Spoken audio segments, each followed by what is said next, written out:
This is Larry the Barberman of Barbers.tv. I'm here in Poole with Mike Taylor.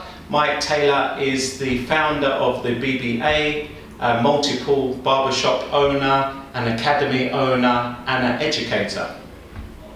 So Mike, I have a standard question when I interview everyone. I'm going to ask you this question also. Yep. What was your inspiration and motivation to become a barber, and where did you start from the very beginning?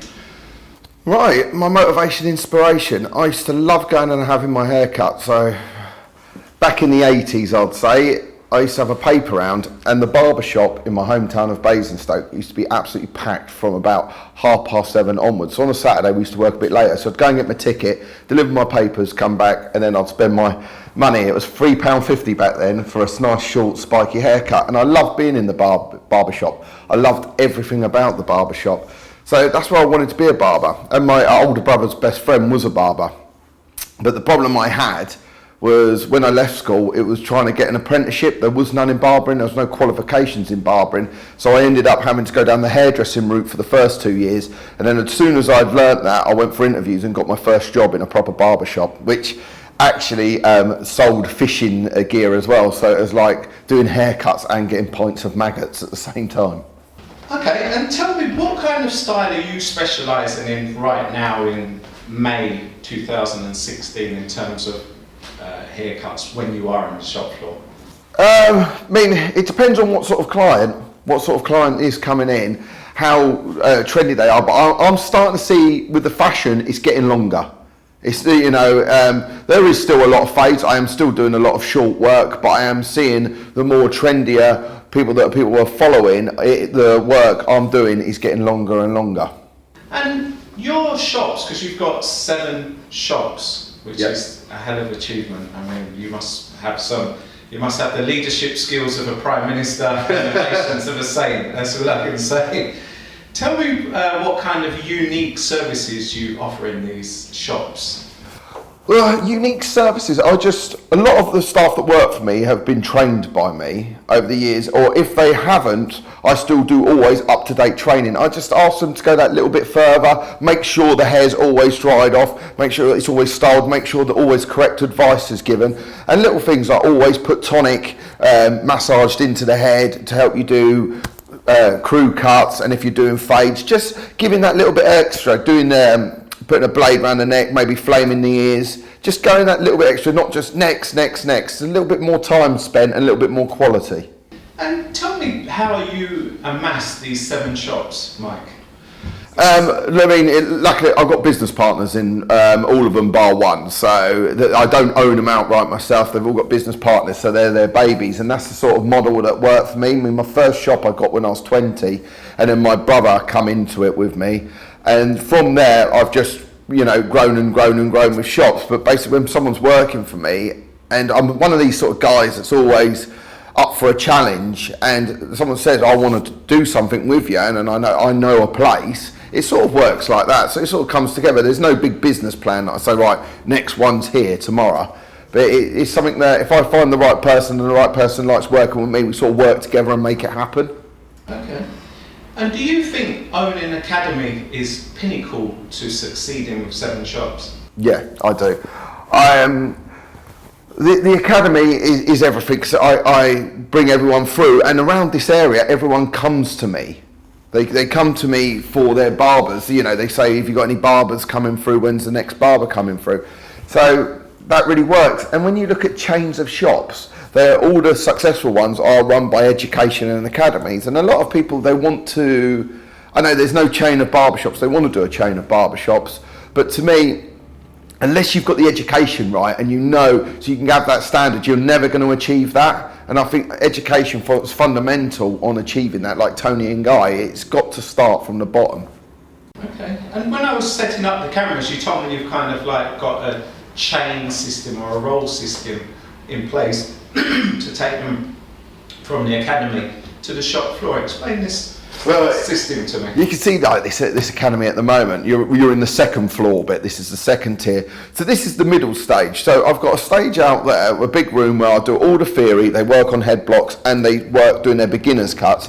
Out here, they've normally got a lot of guidance from me when they're cutting hair. And then just down below, we've got the more advanced stage is where they're just doing the haircuts, coming in, coming out, and I'm checking them at the end when they're like sort of like assessment level.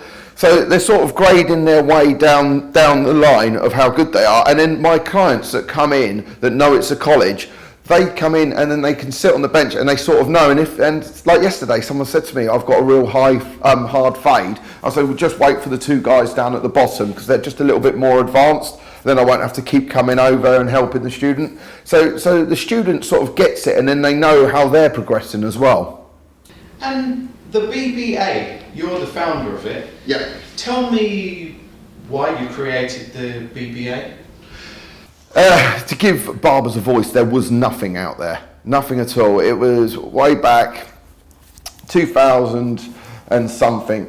One of my best friends said to me, he was saving up for a wedding, can I do some days in your barbershop on a Monday? And I said to him, he's a hairdresser by the way, I said, how's your barbering? And he looked at me and goes, do you know how much I charge for a men's haircut? Blah, blah, blah, blah, blah. And I said, yeah, but I didn't ask that, how's your barbering? And his wife sort of said, who's a very good friend of mine, you don't want to work in one of them sort of conveyor belt places, do you? Like that. And I was taken back, like, God, my own friends think that barbering's easy and it's rubbish and everything. But so that sort of inspired me a little bit. And I got together with some barbers and said, we do need a voice. And I know there was like the NHF's always been out there, but I think at the time I felt like they were more looking after hairdressers and that word hairdressing, and no one really was looking after barbers. So I got together with a few other partners, you know, Hannah Grigg, Chris Foster, we got it going and it's been a tremendous success. And so much so, you know, in the time there's been so many other groups formed of barbering, like the Master Barbers, the Men's Fed, the Barber Council, and there's more groups forming all the time, and it just, barbers want to be part of something, and it's really, really grown, it's really got massive. Okay, so define to me the benefits of BBA. I'm kind of just like everyday, run-of-the-mill barber, free chairs. If I affiliated to you, what would be the benefit to me as a barber? Right, the benefit of the BBA is it's free. Right, so there is no catches, no nothing. It's a free membership. So there's 8,500 members with the BBA, yeah. And with that, you'll get a weekly newsletter always. So you'll get updated. Like last week's newsletter was about the girls that won the American Crew competition and Scotland's Barber of the Year and the American Crew Elvis. So there's no bias. It's about all barbering. Gives you lots of information, and it also allows you to get into trade shows, get discounts off products, and enter competitions. So, and it basically it's there to bring a community together. But what else it does, it brings you on to people like Gary Crowder, Just Hair Insurance, get cheaper insurance and get bespoke insurance for your barbershop, introduce you to people for accounting, give you advice. So it's there just to be one big group. It's not like this big money-making operation. It's free, and it's always been free, and that's why it's successful. The reason BBA has gone out, it's used sponsorship from great brands like Bluebeard's Revenge, Denman, Weil, Andis, American Crew along the line, which has allowed us to carry on and give this service out. Okay, so you said it can help a barber. So let's say I'm a barber and I've got problems with accounting. You said you've got account facilities. Yeah. How do I get access to this information? Is it an email thing or a telephone call? No, it's all on the website. If you go under benefits, you've got all the benefits there, and then you can just pick up the phone number and you'll just go straight through to, like you say, the insurance guys or whatever benefit, you know, magazines for the shop. We even got a benefit with Sky TV. So you can get it cheaper. We're the only association that's done that they deal with. So if you want Sky Sports in your barbershop, you get it discounted through being a member of the British Barbers Association. It's just everyone, I mean, every other organisation has associations and affiliations like that. And like normally people like accountants will pay hundreds and hundreds of pounds each year to be a member, but barbers have never had it, or they had it way back, but they haven't had it lately. And we done it so that if we kept it free, so they felt that they could be in a club and get together, and they are, and they come in and they use it, and especially the competitions, they're using them all the time, and it has really brought people together. Okay, perfect. And talking about affiliations and associations, yeah.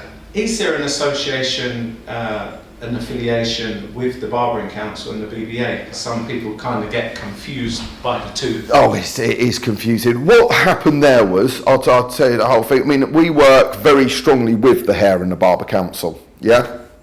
So, I was at a meeting with Sally Stiles, the registrar at the time, she's just left, bless her, for the Hair Council, and we was talking about how muddy the waters are, because what the government don't want is they don't want these waters muddied by different little groups hanging all the time. If we want to get registration and be professional and get licensed, they want one standing board, and at the time everyone was quite happy with the NHF, the BBA, the Hair Council. It was all coming together, but then loads of different groups keep forming.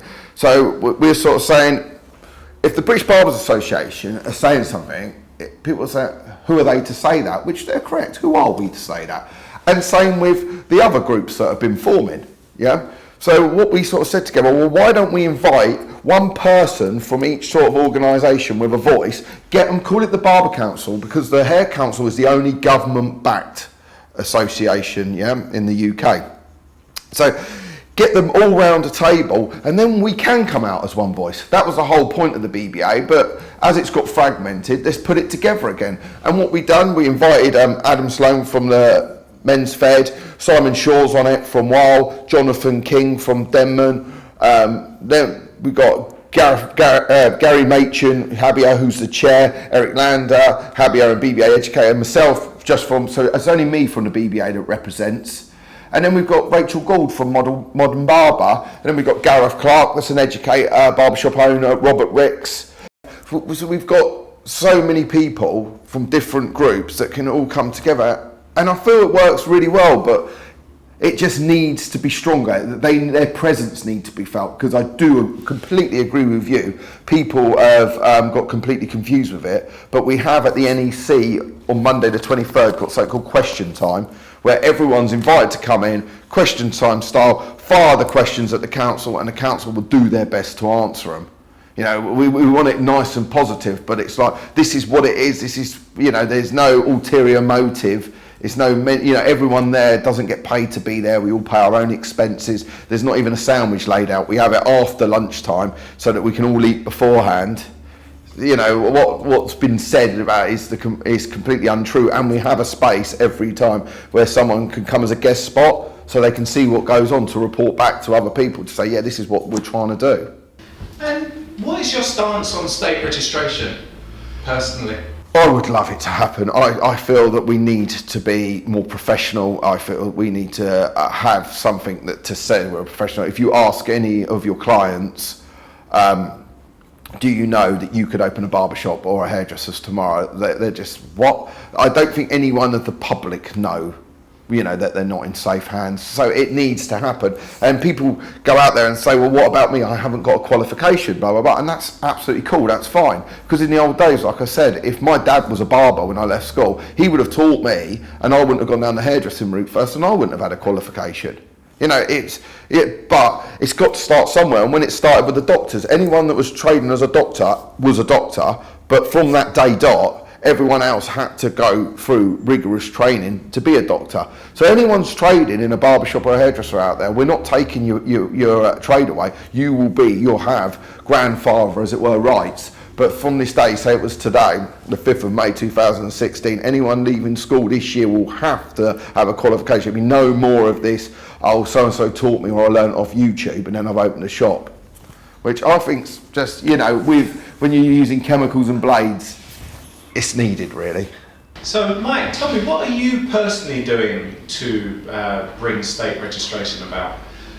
Personally, what I'm doing is like I've set up the question time because I wanted to get people together. I didn't want to spend my evenings on social media, you know, saying, oh no, you're wrong, you're this, getting into fights with people. I thought if we could invite everyone in, get the people and get the facts out and really, really talk positively and get to know each other and say, you know, there's no scaremongering tactics, there's no other agenda. It is just about making us a more of a profession.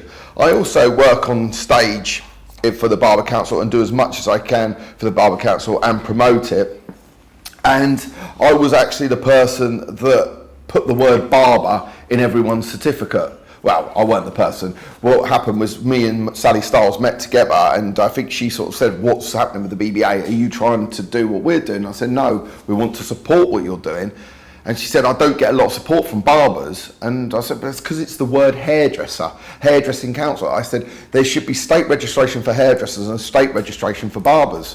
So what we done, we went to Parliament together and we got it changed. We got the Act changed so the word hairdresser and barber can be used. So you could be a state registered barber now or a state registered hairdresser, which I think is fantastic because, you know, we're the oldest legal trade out there and hairdressing is quite a new trade, and it should say I am a registered barber because it's a trade on its own right. Okay, so tell me about the national student competition that goes on in the boxing ring that's going to be at the NEC in the end of this month, and you had it last year as well. Yep. The student competition was something I felt really passionate about. When we got together the BBA, this was my baby, this was the one. Because going back 12 years ago, I started teaching in FE college, and the first thing I learned, there weren't a lot of resources. Yeah, so you're going through head block after head block after head block, and we used to have our own in-house competition. And when I did, that was my time to get the barbers involved and just do something different, something out of the box. So, and I knew with barbering getting big in colleges, well, this is the first year that the barbering uptake's been bigger than the hairdressing, so it's massive now. There's not a lot of resources still out there for college teachers. So I thought if I set up a national student barber competition, it can go out to all the colleges and everyone can compete against each other. And will be its 6th year this year. And we picked up Denman in quite early on. So we done the first one and they sponsored the next one onwards with their brands Pro Edge, Jack Dean and Oster Clippers. And they've been tremendous support and they give a really good prize to the students. So it's a really, really good barbering competition. And I think it's the biggest barbering competition in the UK because I get over 250 entries and it's the longest running.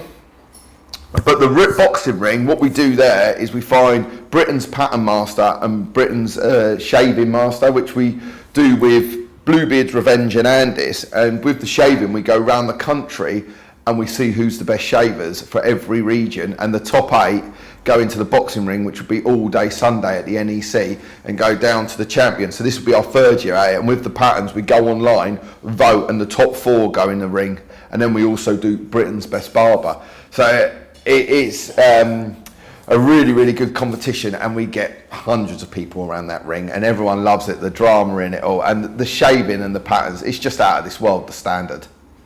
Okay, perfect.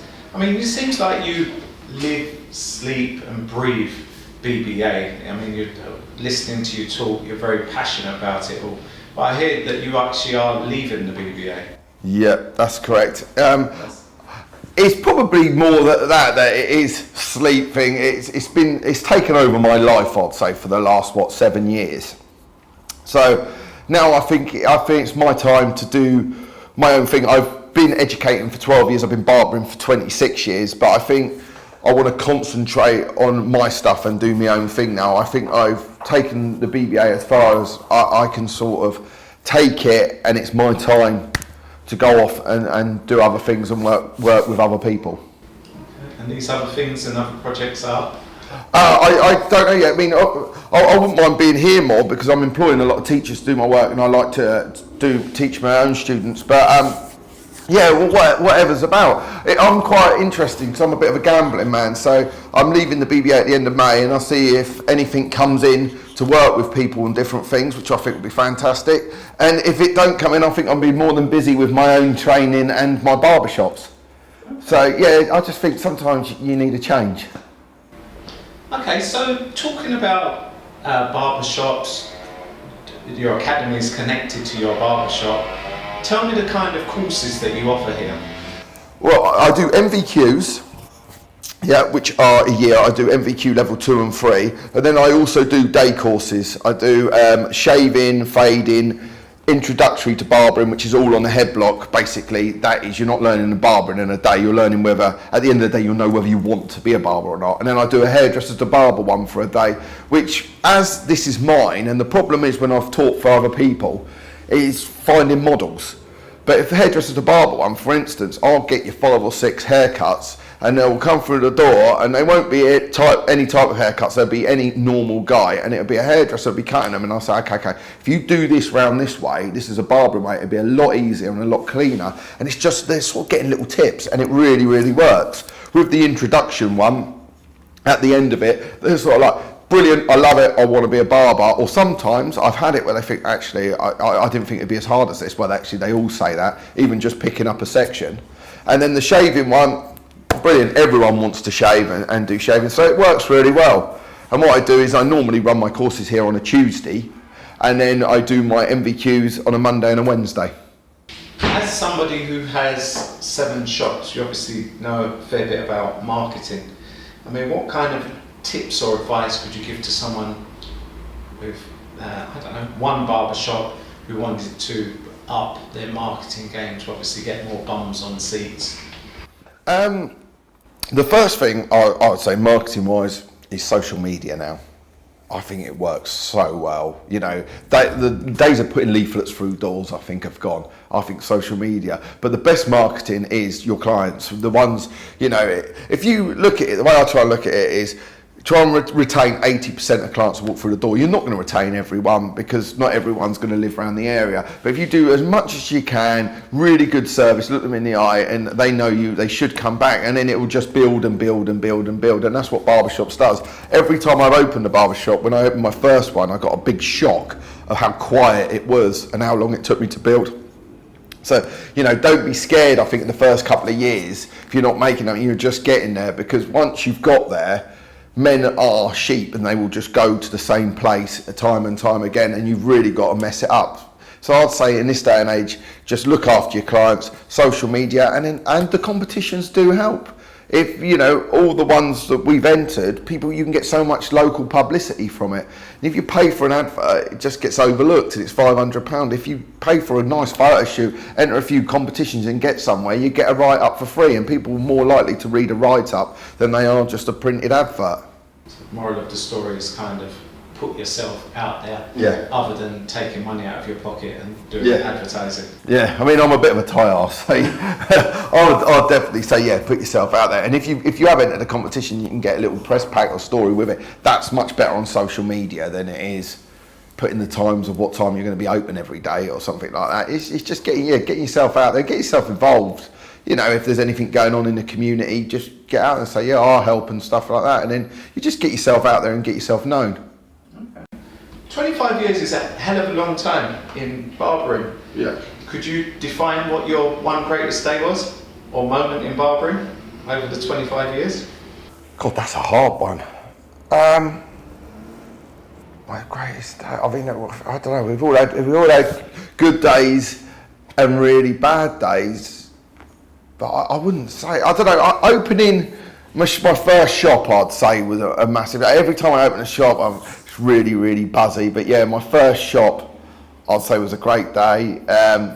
When I taught my first class, because you know, I was nearly not going to turn up, and when I did turn up to the college, they said so many people get the job, and then then the fear factor comes in, because it's quite hard teaching when you've got all these students, and you get through the first day, and you're like, actually, I've done it. That, you know, they're just moments of milestones, and getting guys that you've come to.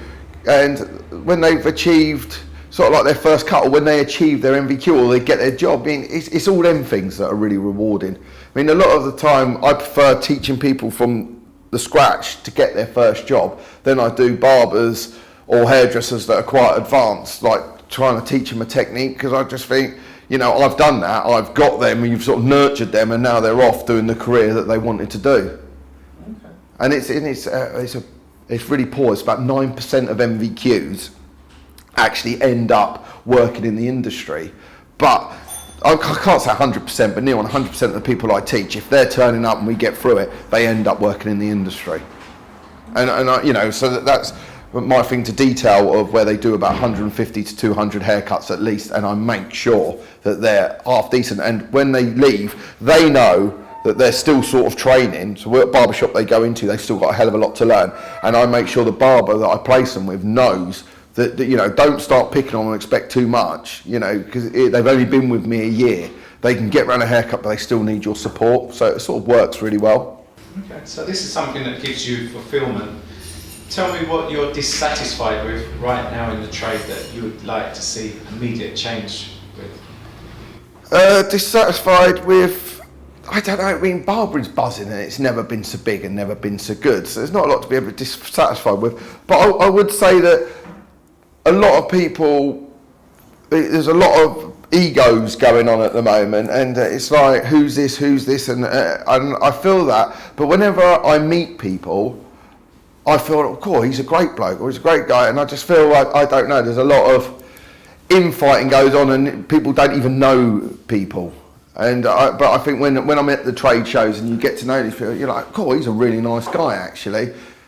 And I think that's probably the most thing that's really winds me up at the moment, the sort of the ego thing that's going on. But we're all just generally just tradespeople. That's all we are. Mm-hmm. You know, we don't cure cancer, do we? That's one of the reasons I kind of created this kind of interview series, because it just gives barbers the opportunity to really see each other's personality rather than judging it on text, comments on social media, or you know what they've written about themselves on their website. Yeah, exactly. Because anyone can write and it'd be a keyboard warrior, can't they? But it's nice to see someone's work or meet them face to face, sort of thing. Okay, so in closing, Mike, what words of advice would you give to a young, aspiring barber starting from zero who wanted to own 7 shops and be the founder of an organisation and have an academy? Well, just, you know, just do it. I always remember when I started college and it was hairdressing, and they said, what do you want to do? I said, I want to be a barber.